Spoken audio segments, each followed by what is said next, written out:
Hello, I'm Christine Gillum, and I'm here again today to share another lesson with you.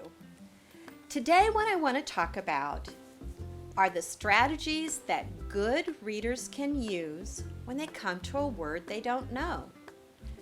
All readers, no matter what age, will encounter words they don't know when they're reading, or maybe they know a little bit about the word, but not enough for them to understand what they're reading. And so today I have two strategies to share with you. You don't need anything for the lesson right now. Just be a good listener. But after the lesson, you're going to need your own book to read because I'm going to ask you to practice at home anytime that you read these two strategies when you come to a word that you don't know. The first strategy is called use the picture. Notice I did not say look at the picture. Looking at the picture isn't magical. It's not going to help you understand the word you're reading. Use the picture means use everything you know about the story and the characters to figure out what the word means. Use everything in the picture that you can see and think it through. What is the picture trying to tell you? Now, I'm going to give you an example of that from this book that I'm holding, which is Where the Wild Things Are. And I'm just going to turn to the first page. The night Max wore his wolf suit and made mischief of one kind,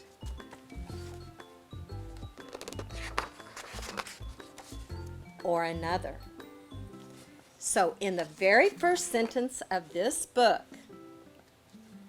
there is a word that many good readers would stop and look at. I'll read it again. The night Max wore his wolf suit and made mischief of one kind and another. Well, look at that word, mischief. What does that mean, mischief? Well, as a good reader, I'm going to look at this first picture. Here's Max in his wolf suit. He's got a great big hammer and a huge nail bigger than his hand. And he's hammering it into the wall and making a crack in the wall. Maybe he took this sheet off of someone's bed in the house. Maybe that toy doesn't belong to him. But here, in this picture, with that angry face, do you think Max is doing something his family will like or something that will get him in trouble? Were you thinking he might get in trouble? Well, let's see what's on the next page. Here's Max. He's run down the steps, jumped off. He has a big fork with lots of points on it. And he looks like he's yelling. And he has his claw out. And the poor dog is running away as fast as he can. And if you can see, he looks scared. I'm looking at that whole picture and thinking, is this something Max's family would be happy that he was doing? Or if someone came in and saw this, would he get in trouble? Well, what were you thinking? This word, mischief. The night Max wore his wolf suit and made mischief of one kind or another. What could that mean? Well, based on these pictures, I would say mischief means trouble. So Max is getting in trouble in this book. Now, do you see how I used these pictures to help me figure out the word mischief? Looking at the picture is one thing, but using the picture means figuring it out. So the first strategy is use the picture. My second strategy is called Read All Around It. Not just reread it. Not just read all around it and then move on. Read all around it using the other words in the sentence to help you figure out the words you don't know. So I'm going to turn to another page for another example.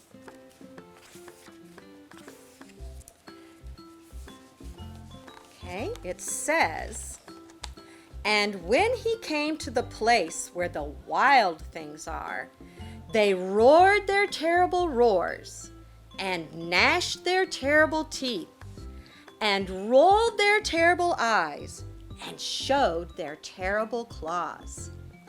And as a reader, I had to stop on this word, gnashed. What does that mean? They gnashed their teeth. So I decided to read all around it. So I read what came before. They roared their terrible roars and gnashed their terrible teeth. And what came after? And rolled their terrible eyes and showed their terrible claws. What word keeps popping up in this sentence? You're right, it's the word terrible. So when you gnash your teeth, you're doing something, well, that's terrible. Kind of made me think, what are some of the things that I do with my teeth? I chew with my teeth when I'm eating, and I smile with my teeth when I'm happy. But what would it mean that's terrible that I gnashed my teeth? So that got me to thinking about when I'm angry or mad, what I might do with my teeth. I wouldn't smile and I wouldn't chew. I would go, "Mm." And so can you imagine a dog growling? Why don't you growl like a dog? Urgh. What are you doing with your teeth? You're pressing them together. And that's what gnashing your teeth is, pressing them together. Good readers can figure out what things mean just by reading everything in the sentence before and after it, and then thinking about what each part means or looking for things that repeat. So, the 2 strategies I have taught you today, let's see if you can remember what they are.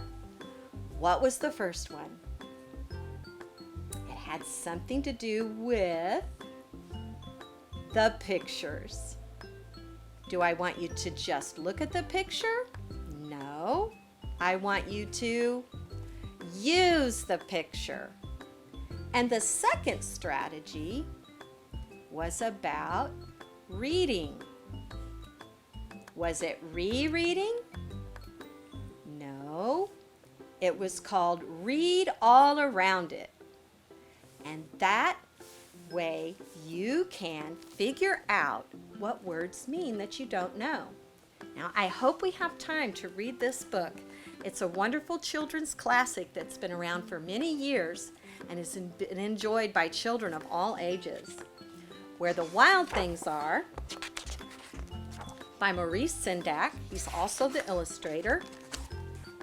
And he's a wonderful writer and illustrator. And I hope this isn't the first time you've heard this book, but I hope you can enjoy it with me again. The night Max wore his wolf suit and made mischief of one kind and another. His mother called him Wild Thing, and Max said, "I'll eat you up." So he was sent to bed without eating anything. There's Max in his room. Have you ever been sent to your room for making mischief of one kind or another? That very night in Max's room, a forest grew and grew. And it grew until his ceiling hung with vines and the wall became the world all around. And an ocean tumbled by with a private boat for Max. And he sailed off through the night and day. There Max goes on the ocean, sailing away from his room. And in and out of weeks, and almost over a year, to where the wild things are. And when he came to the place where the wild things are, they roared their terrible roars, and they gnashed their terrible teeth, and they rolled their terrible eyes, and they showed their terrible claws. I would really like it if everyone would do that with me. Roar their terrible roars, and gnash your terrible teeth, and roll your terrible eyes, and show their terrible claws. Are you ready? I'm going to read it again, and we're going to do it together. And when he came to the place where the wild things are, they roared their terrible roars. Roar! And they gnashed their terrible teeth. Roar! And they rolled their terrible eyes. And they showed their terrible claws. Till Max said, "Be still!" and tamed them with the magic trick of staring into all their yellow eyes without blinking once. And they were frightened, and they called him the most wild thing of all, and made him king of all the wild things. There you see them bowing down. "And now," cried Max, "let the wild rumpus begin." Wait a minute. What's that word, rumpus, right there? What can I do as a reader to help me remember that or learn that word? Can you remind me of the two strategies? The first one was look at the pictures, and the second one was read all around it. Well, I'll correct myself. The first one was use the pictures, and the second one was read all around it. Well, let's turn the page. There's nothing to read. I'll have to use the picture. Look, all the animals, all the monsters are jumping and stomping. Their mouths are open, they're making noise. Max looks like he's howling at the moon.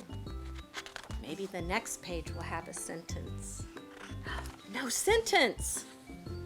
All of the animals are swinging from the trees, and they're smiling and looking very happy with themselves. Maybe the next page will have a sentence.